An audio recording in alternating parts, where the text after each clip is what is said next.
अस्सलाम वालेकुम जी, कैसे हैं बेटा जी? आप ठीक हैं जी? हमने जो है वो 10वां चैप्टर स्टार्ट किया हुआ था और हमने मुकम्मल मुकाबला के तहत फ़र्म के औसत और मुख्तम हासिल के बाहमी ताल्लुक़ की वजाहत जो है वो बेटा जी हमने पढ़ ली थी।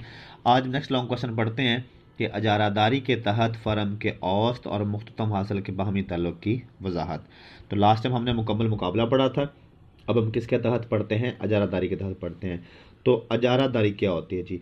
अब अजारादारी से मुराद ऐसी सूरत हाल ली जाती है जब कोई फर्म शय की पैदावार पर कुल्ली इख्तियारात रखती हो, तो हम कहते हैं कि वो उसकी इजारादारी रखती है और इसका मंडी में कोई करीबी नेमल बदल मौजूद नहीं होता, ना होता है और ना ही कोई इसका मुकाबला करता है, क्योंकि एक ही फर्म को शय की कीमत में कमी बेशी करने का इख्तियार जो है वो हासिल होता है। लिहाजा जब वो पैदा करदा शय की ज़्यादा मकदार फ़रोख्त करना चाहे तो वो कीमत में कमी की पॉलिसी इख्तियार करती है। कीमत कम होने की वजह से औसत हासिल भी और मुख्तम हासिल भी जो है वो गिरते चले जाते हैं, यानी उनमें जो है वो कमी वाक़या होती है। तो एक ही फ़र्म होती है, एक ही फ़र्म जो है वो सनद की नुमाइंदगी करती है।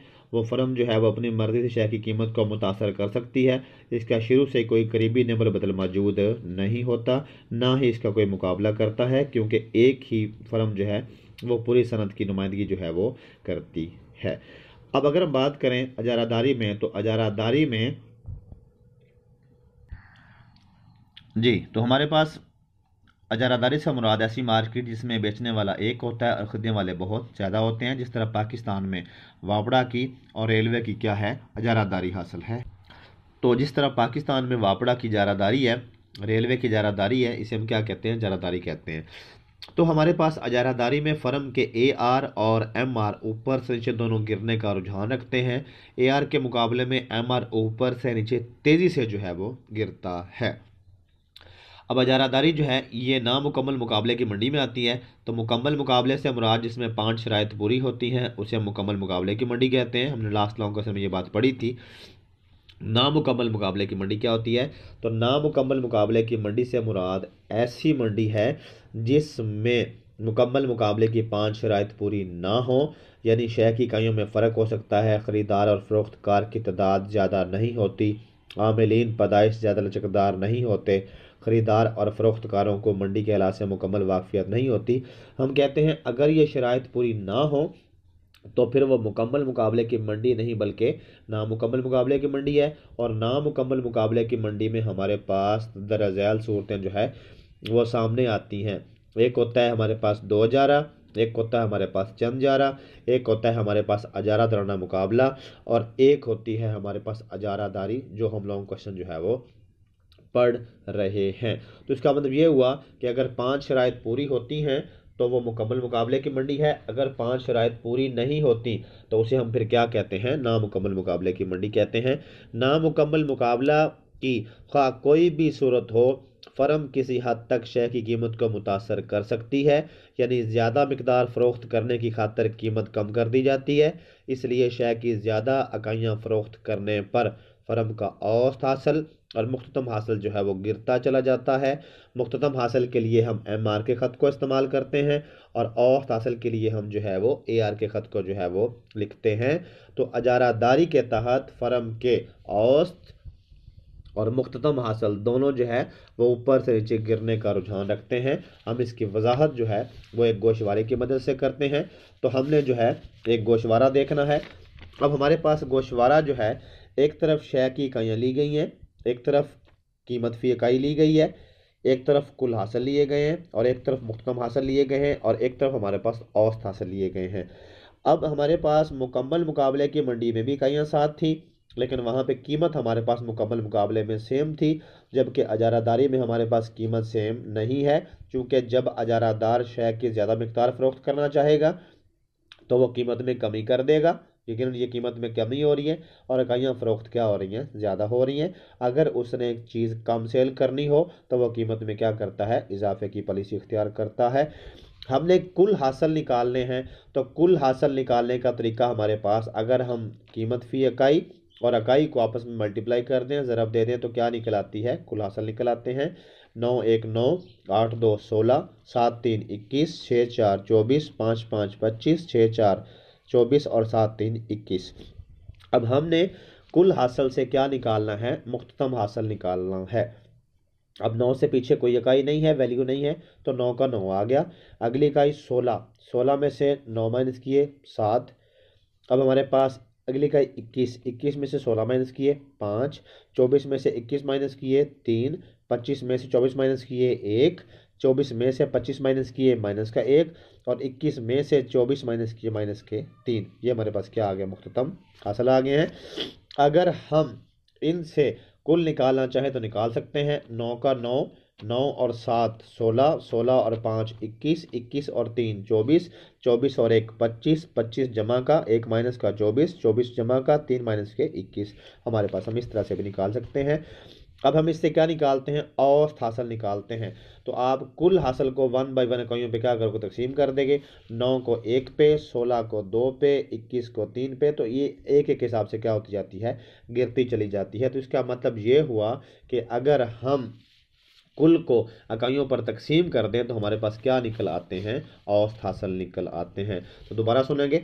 हमने जो है वो लॉन्ग क्वेश्चन स्टार्ट किया हुआ है कि इजारादारी के तहत जो है वो फर्म के हमारे पास कुल और मुख्ततम और औसत हासिल जो है वो हमने निकाले हुए हैं। तो वो हमने कहा है, हमने कहा कि जैसे जैसे हमारे पास जो है इकाइयाँ बढ़ती जाती हैं वैसे वैसे मुख्ततम और औसत हासिल क्या होते जाते हैं, गिरते जाते हैं।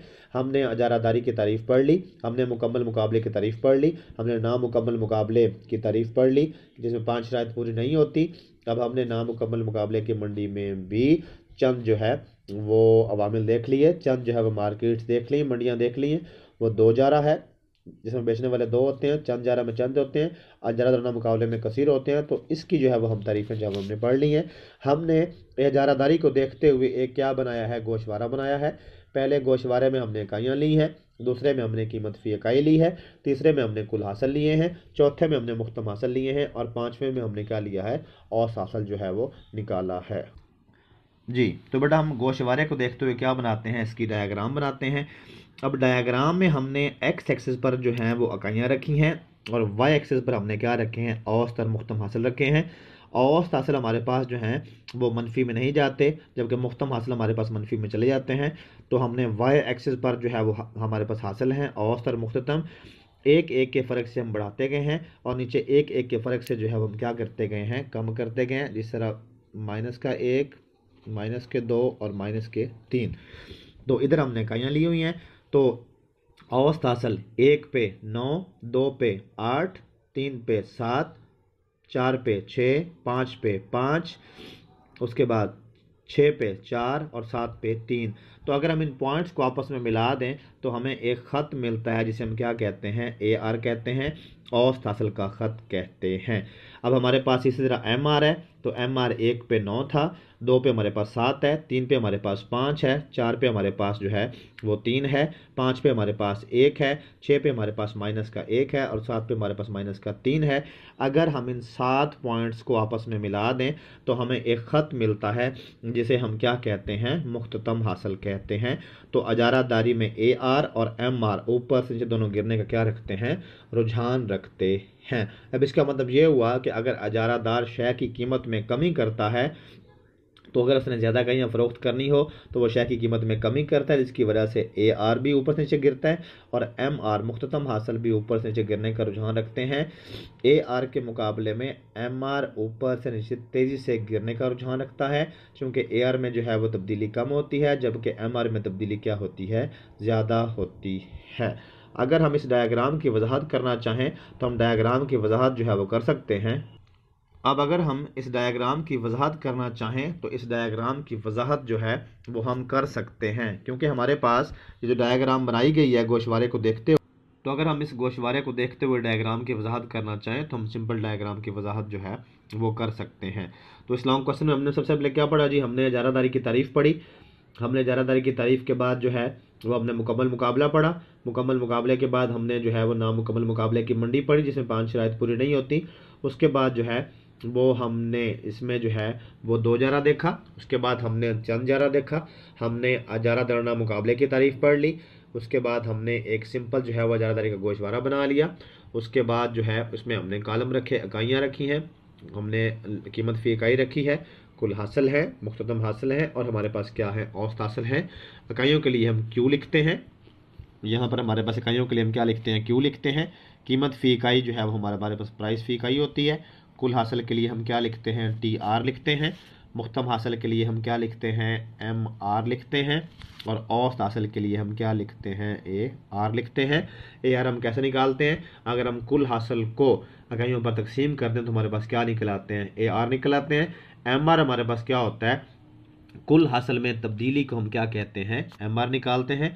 हम मुख्ततम हासिल से कुल हासिल निकाल लें या कुल से हम मुख्तम निकाल लें, वो आपकी मर्ज़ी है। अगर ये निकालना चाहें इससे पहले तो ये आसान होता है, गलती के चांस भी कम होते हैं।